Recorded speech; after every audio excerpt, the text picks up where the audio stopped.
E agora a gente vai resolver esse outro exercício aqui sobre campo elétrico. Olha, a figura mostra esquematicamente as partes principais de uma impressora. Tá lá. Durante o processo de impressão, um campo elétrico é aplicado de modo a desviar as gotas eletrizadas. Dessa maneira, as gotas incidem exatamente no lugar programado na folha de papel onde se formará. Por exemplo, a parte da letra. A letra de um papel que você quer imprimir, né? Considere que as gotas são eletrizadas negativamente, aí circula esse negativamente, que é importante demais. Para que elas atinjam o ponto P da figura, o vetor campo elétrico entre as placas defletoras é melhor representado por... Então, olha lá. Você tem aqui, ó, o gerador de gotas, ele emite uma gota de tinta.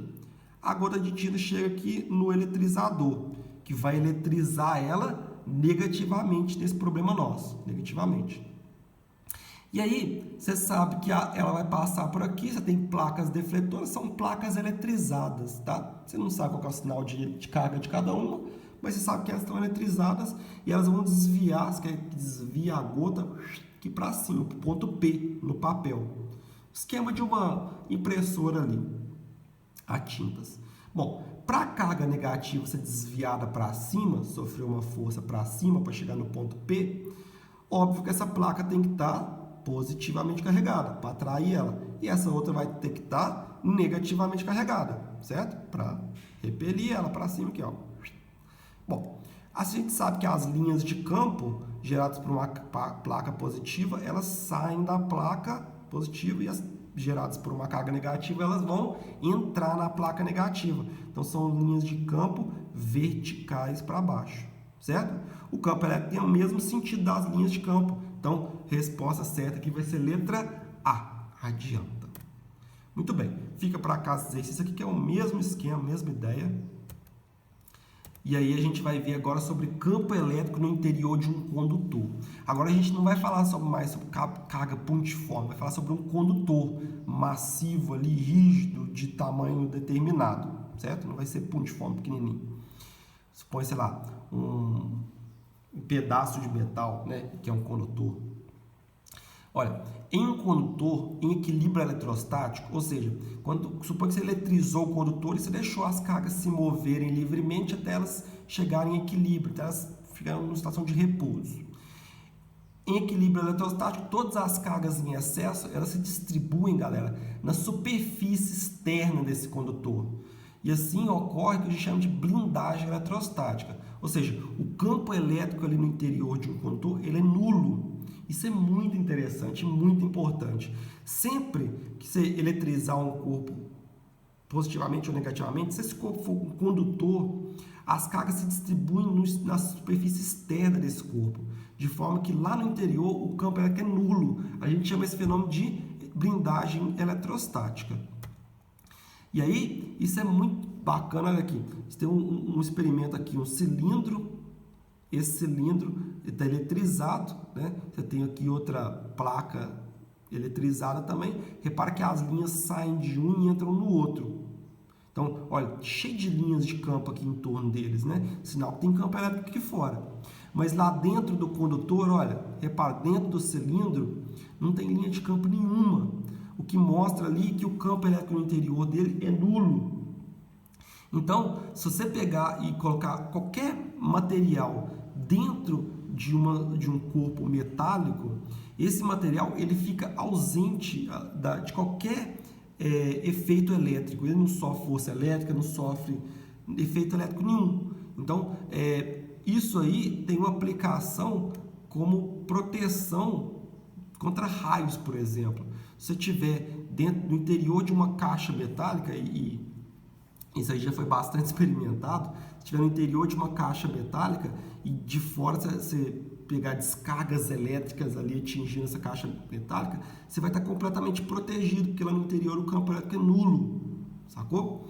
Muito bem. É por isso que quando você está dentro de um carro e está chovendo, está dando raio, por exemplo, o lugar mais protegido que você pode estar ali é dentro do carro, porque o carro tem uma fuselagem metálica. Ele funciona como um condutor te isolando eletricamente do meio externo. Não tem nada a ver com o pneu, tá, gente? O pessoal fala assim, porque você está isolado, o pneu está se isolando. Você não tem nada a ver com o pneu.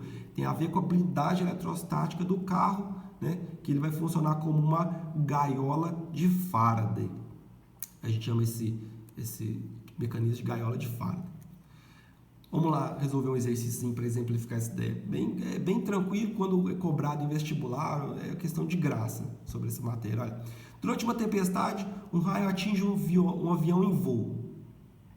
Pode-se afirmar que a tripulação não será atingida pois aviões são obrigados a portar para-raios. Não, o avião não tem para-raio. Ele vai descarregar onde essa carga?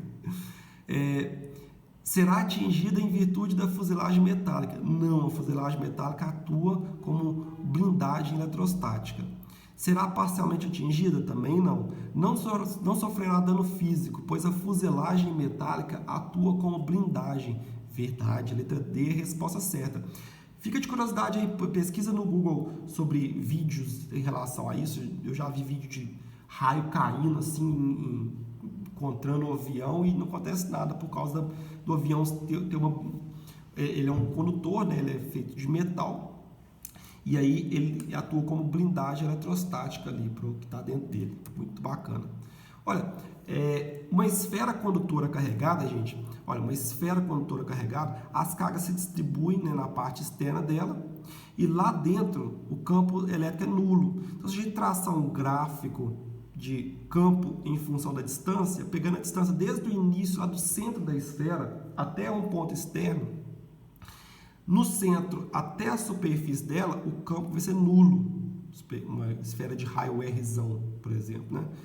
Do centro até a superfície, o campo é nulo, certo?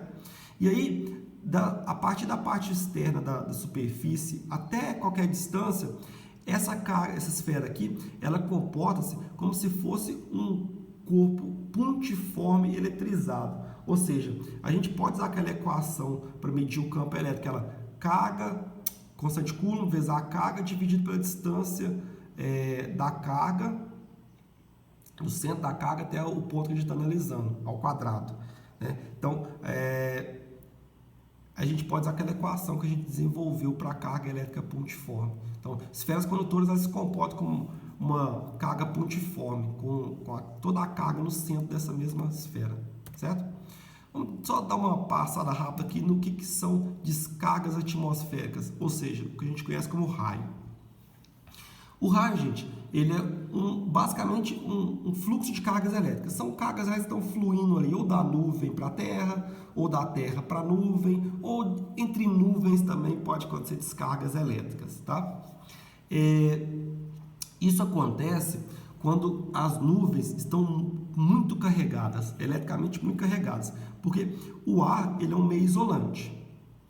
Para que ocorra a descarga elétrica através do meio isolante, esses corpos ali, corpo eletrizado, ele tem que estar muito eletrizado, muito carregado, para vencer o que a gente chama de rigidez dielétrica do ar, né? Ou seja, vencer a resistência do ar ali, a propagação de cargas elétricas. E aí, as nuvens podem estar carregadas, eletrizadas negativamente ou positivamente. Vai gerar efeitos diferentes sobre a Terra. Olha aqui, a gente tem um GIF para exemplificar isso.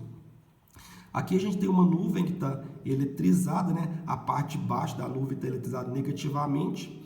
Isso aí vai fazer com que cargas negativas da Terra sejam repelidas, ou seja, vai atrair cargas positivas aqui da Terra, sacou? E aí vai haver descarga vai haver descarga elétrica aqui quando o campo elétrico ficar muito intenso, ao ponto de vencer a rigidez dielétrica do ar. Bom, quando que isso acontece? Acontece a propagação de cargas negativas aqui, né? No caso aqui, se a nuvem está carregada negativamente, os elétrons vão descer ali para a Terra. Esse é um exemplo de descarga elétrica que vem da nuvem para a Terra.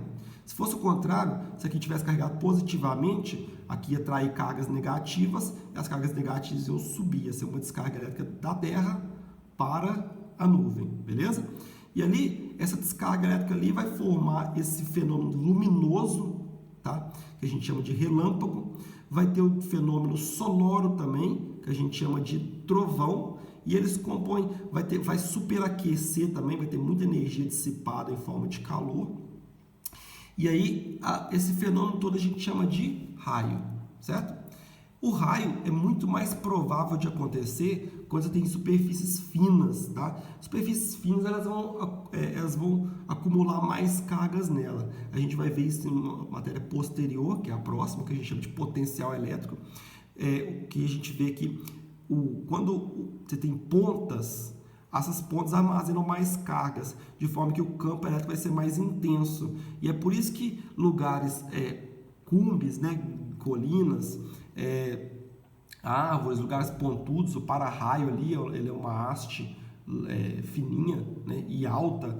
Esses lugares vão ser mais prováveis de cair raio. O raio pode cair em qualquer lugar, mas a descarga elétrica ela é mais provável de acontecer nessas regiões, beleza? E aí, você tem ali níveis de perigo, né? Os lugares mais perigosos são árvores, são cumes, né?